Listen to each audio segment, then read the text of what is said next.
जैसे आप जानते हैं पिछले साल हमने भारत जोड़ो यात्रा की थी। कन्याकुमारी से कश्मीर 4000 किलोमीटर चले और जो नफरत फैलाई जा रही है, हिंसा फैलाई जा रही है देश में, इसके खिलाफ हम यात्रा की। यात्रा में बहुत सारे लोग हमारे पास आए, झारखंड से आए, उड़ीसा से आए, नॉर्थ ईस्ट से आए, बाकी प्रदेश से आए और कहा देखिए आपने भारत जोड़ो यात्रा कर दी, कन्याकुमारी से कश्मीर तक कर दी, मगर झारखंड का क्या होगा, उड़ीसा का क्या होगा, नॉर्थ ईस्ट स्टेट्स का क्या होगा, बिहार का क्या होगा, आपको यहां से भी करनी चाहिए। तो इस साल हमने दूसरी भारत जोड़ो यात्रा शुरू की है और इसमें हमने एक शब्द न्याय का लिख दिया है, ऐड कर दिया है, भारत जोड़ो न्याय यात्रा, क्योंकि हमें लगता है कि देश के सामने सबसे बड़ा मुद्दा अन्याय का है। 5 तरीके के अन्याय हो रहे हैं: सामाजिक अन्याय, आर्थिक अन्याय, युवाओं को रोजगार नहीं मिल रहा है, महंगाई बढ़ती जा रही है, पब्लिक सेक्टर यूनिट्स बंद किए जा रहे हैं, सामाजिक न्याय में जाति जनगणना का इशू है, 50% रिजर्वेशन कैप का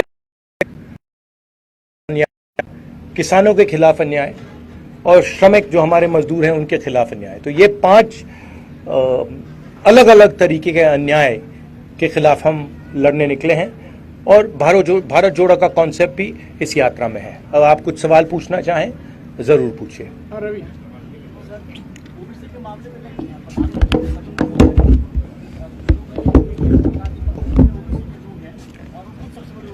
नहीं, क्या बोला?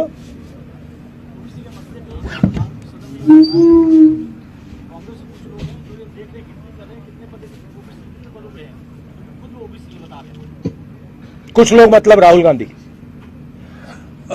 देखिए, सवाल सबके सामने है। प्रधानमंत्री अपने आप को ओबीसी कहते हैं, फिर बीच में थोड़े कंफ्यूजन में आ गए थे। पहले कहते थे मैं ओबीसी हूं, बीच में कहने लगे कि हिंदुस्तान में सिर्फ 2 जात है, एक अमीर और एक गरीब। तो उनको पहले तो ये डिसाइड करना है कि जात हिंदुस्तान में है या नहीं है। और दूसरी बात, चाहे वो ओबीसी हैं या ना हैं, हिंदुस्तान के 50% लोग, तकरीबन 50% लोग ओबीसी वर्ग के हैं।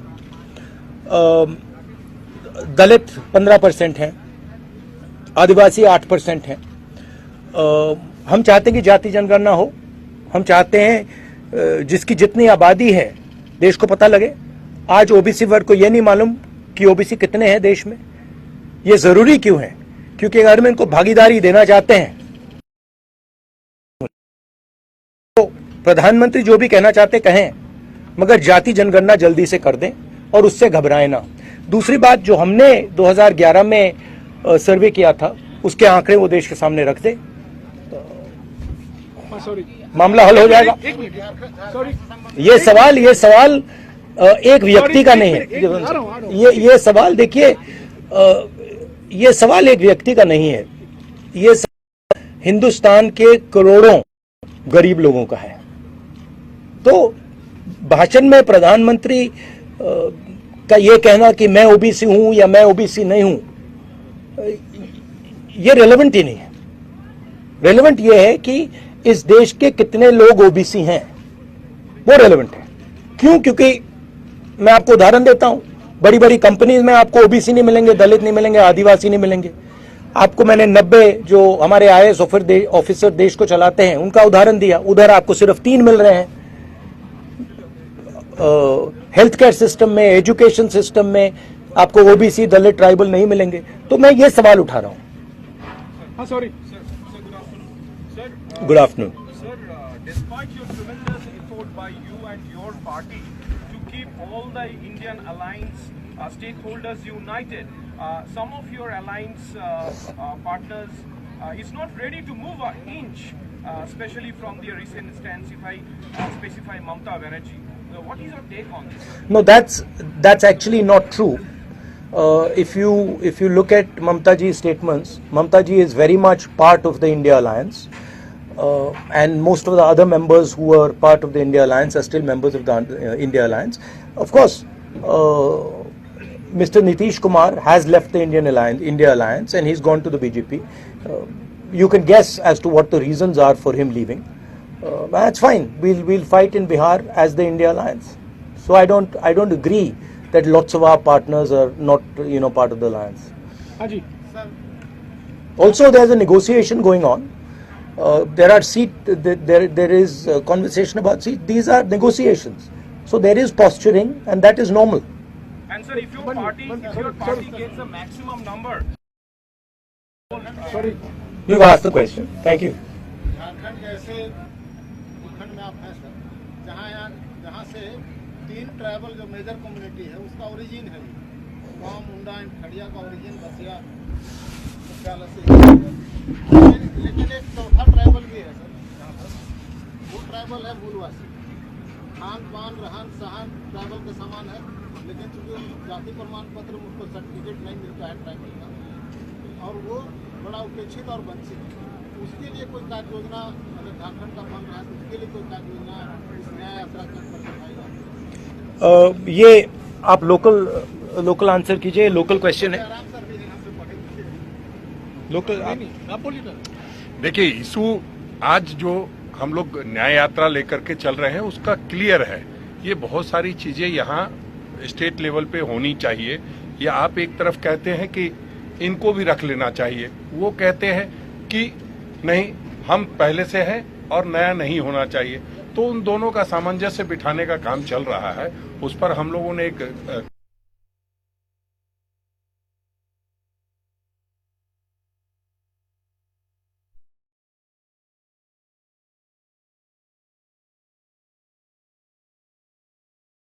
के बाद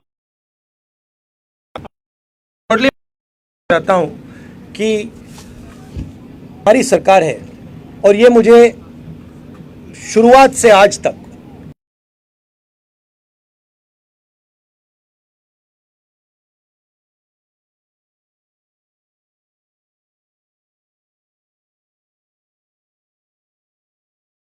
थी, और उन्होंने आदिवासियों के साथ जमीन के साथ किया।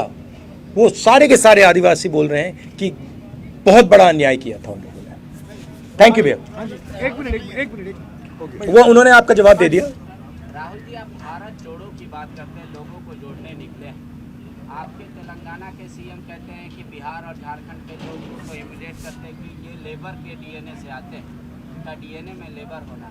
तो किसी खास वर्ग को खुश करने के लिए किसी खास को नाराज करना, और जब भारत एक हो उसमें ओबीसी, एसटी, एससी, माइनॉरिटी करके बात करना, यूनाइट करके बात नहीं करना, लगता है वैसे वाकई में भारत जुड़ेगा, मजबूत होगा? वैसे ही जुड़ेगा, क्योंकि देखिए सवाल न्याय का है। जैसे मैंने पहले बोला, आप मुझे बताइए हिंदुस्तान के टॉप 200 कॉर्पोरेट कंपनीज में मुझे बता दीजिए ओबीसी मालिक का नाम बता दीजिए, अभी बता दीजिए।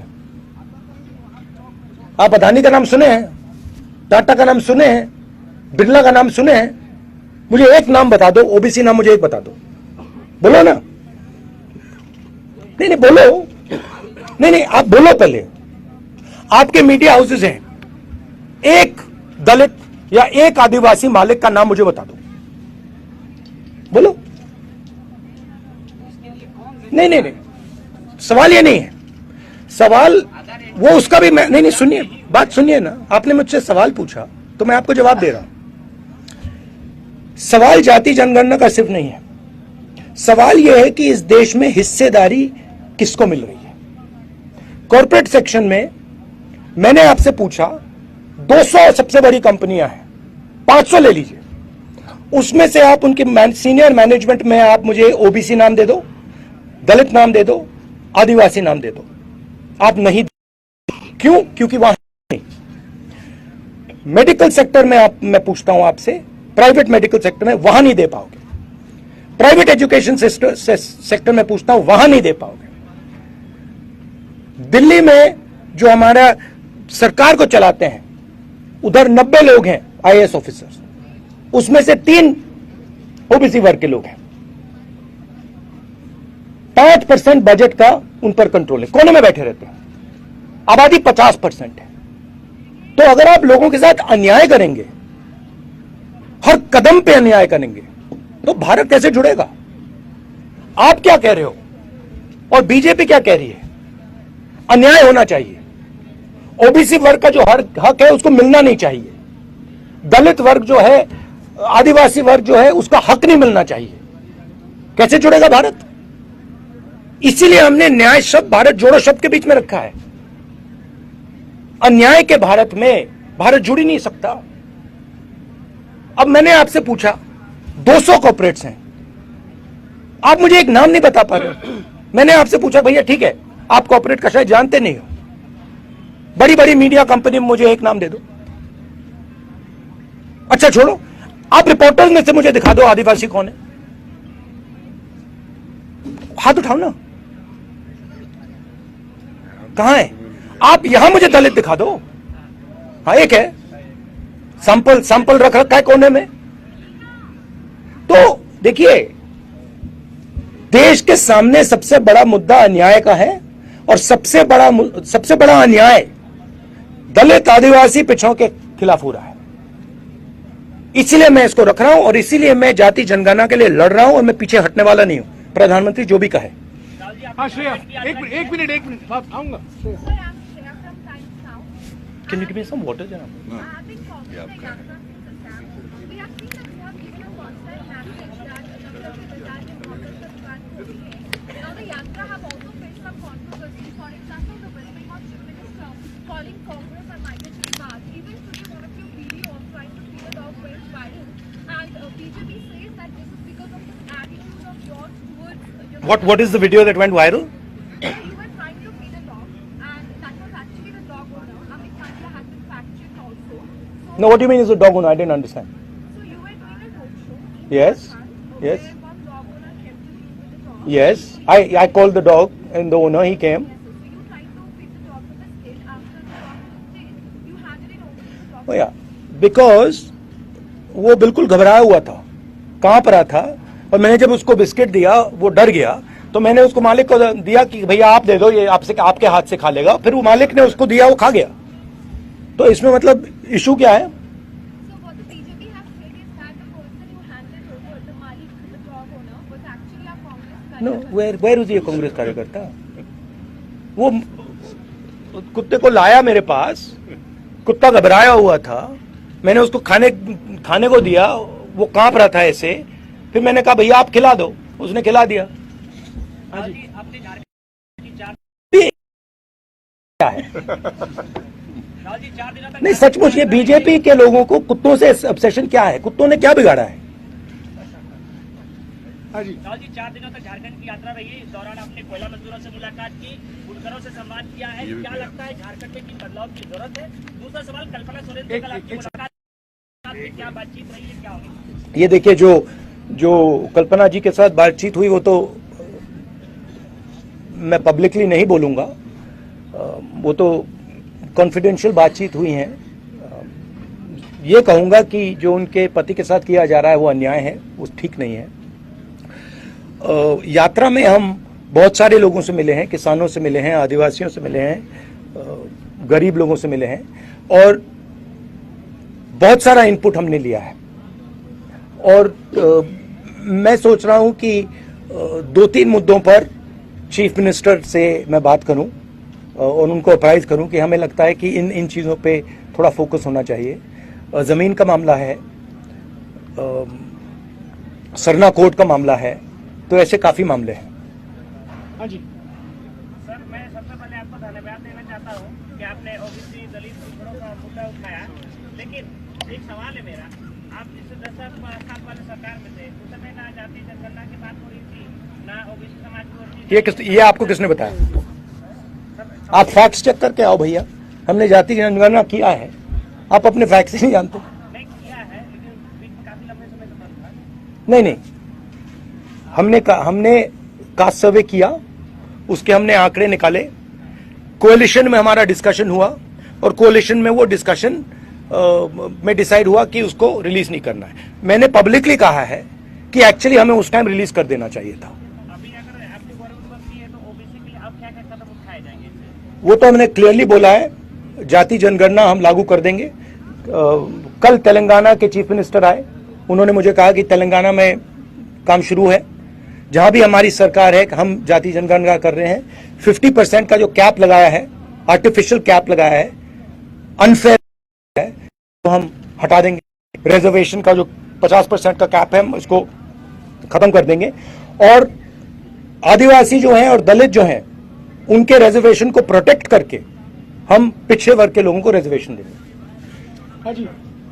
और आखिरी बात सुनिए, जो इसमें दो चीजें हैं, और एक है कि जनरल कास्ट के भी गरीब लोग हैं, ठीक है, तो उनको भी नहीं छोड़ना है। और सबसे जरूरी बात कि जो छोटे बिजनेसेस हैं, एंटरप्राइजेस हैं, उनको पूरा का पूरा सपोर्ट हम देंगे। नोटबंदी ने, जीएसटी ने इन लोगों को खत्म कर दिया है। तो जो रोजगार क्रिएट करते थे, जो देश को रोजगार देते थे, उनको नरेंद्र मोदी जी ने, अदानी जी ने नोटबंदी, जीएसटी लागू करके उनको खत्म कर दिया है। तो हम तो हम सबसे पहले जीएसटी को बदलेंगे, ठीक है। नोटबंदी के बारे में हम कुछ नहीं कर सकते, वो तो नरेंद्र मोदी जी ने कर दिया। तो जीएसटी को बदलेंगे, उसके बाद हम एक नया फाइनेंशियल प्लान स्मॉल और मीडियम बिजनेसेस के लिए लागू करेंगे, और उसमें हमारा फोकस होगा कि पिछड़े वर्ग के लोग, दलित वर्ग के लोग, आदिवासी वर्ग के लोग, गरीब लोगों को फुल बेनिफिट मिले। हाँ जी, एक मिनट रैलियां हो रही है सर, ईवीएम के विरोध में रैलियां हो रही है, बड़ी रैलियां हो रही है सर, उसका नेतृत्व तक आप वहाँ पर आप जा नहीं रहे हैं क्या? हमारी, देखिए मैं यात्रा में हूं, हमारी, अगर आप ईवीएम पे पोजीशन समझना चाहते हैं, हमारे पास हमने पब्लिकली डिक्लेयर कर रखी है। जयराम जी आपको उसका एक कागज दे देंगे। हाँ जी, पीछे।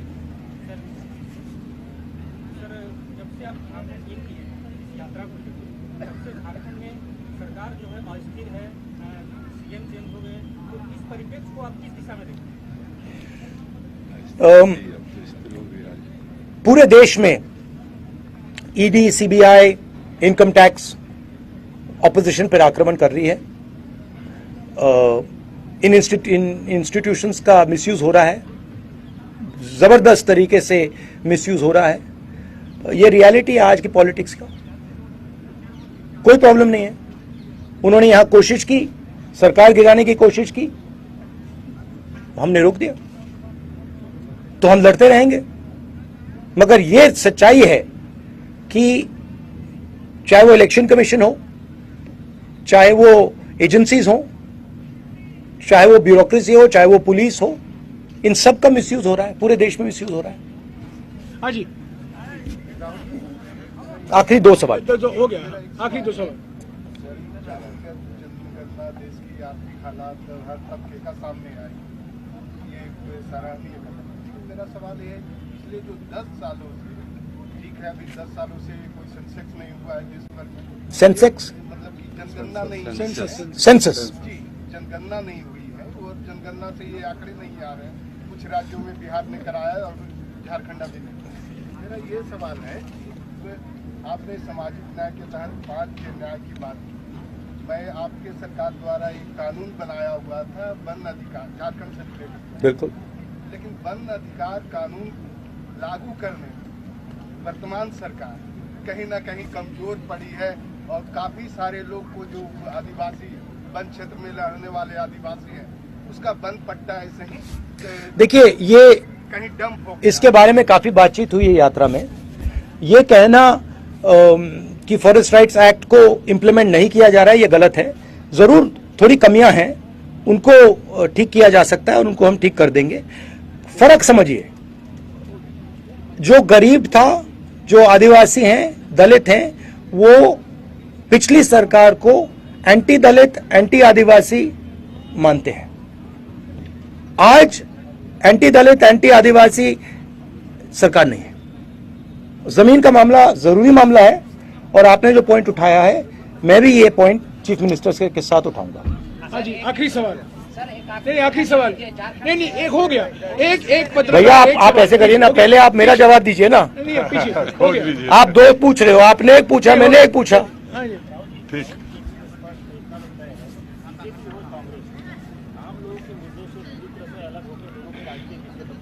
सॉरी क्या? बीजेपी हो या कांग्रेस हो, किसी की सरकार हो, आम व्यक्ति तक वो विकास योजनाएं नहीं पहुंच रही जो पहुंच रही। आपको ये किसने कहा? सर मेरी बात पूरी हो जाती है सर।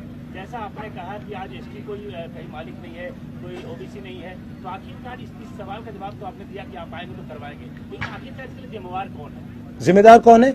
ये एक प्रोसेस है, ठीक है, ये प्रोसेस चल रहा है, इंडिपेंडेंस के पहले से चल रहा है, और इस प्रोसेस के सबसे बड़े कदम कांग्रेस पार्टी ने लिए हैं। आजादी के लिए हम लड़े, हरी क्रांति हमने दी, सफेद क्रांति हमने दी, एजुकेशन सिस्टम हमने लागू किया, जनता के साथ मिलकर टेलीकॉम रेवोल्यूशन हमने किया। तो अब हमने एक नई कमी देखी है, उस कमी को हमने एक्सेप्ट किया है, उसको हम बदलना चाहते हैं, उसको हम ठीक करना चाहते हैं। हमें साफ दिख रहा है कि देश में पिछड़ों के खिलाफ, दलितों के खिलाफ, आदिवासियों के खिलाफ अन्याय हो रहा है। अब हम इसको ठीक करेंगे। जाति जनगणना पहला कदम है, ये मत सोचिए कि ये लास्ट कदम है, ये पहला क्रांतिकारी कदम है। इसके बाद काम शुरू होगा। इस कदम से देश को पता लग जाएगा किसकी कितनी आबादी है, गिनती हो जाएगी। जैसे मैंने कहा, देश का एक्सरे हो जाएगा, सबको पता लग जाएगा, ओबीसी को पता लग जाएगा कि भैया मीडिया में तो हमारा कोई आदमी नहीं है, एक भी नहीं है, कॉर्पोरेट में हमारा एक भी आदमी नहीं है, हिंदुस्तान सरकार में हमारा एक आदमी नहीं है, और हमारी आबादी है 50%। तो दूध का दूध, पानी का पानी हो जाएगा। उसके बाद काम शुरू होगा, उसके बाद मजा शुरू होगा। थैंक यू, बहुत अच्छा लगा आपसे बात करके। शुक्रिया साथियों, शुक्रिया।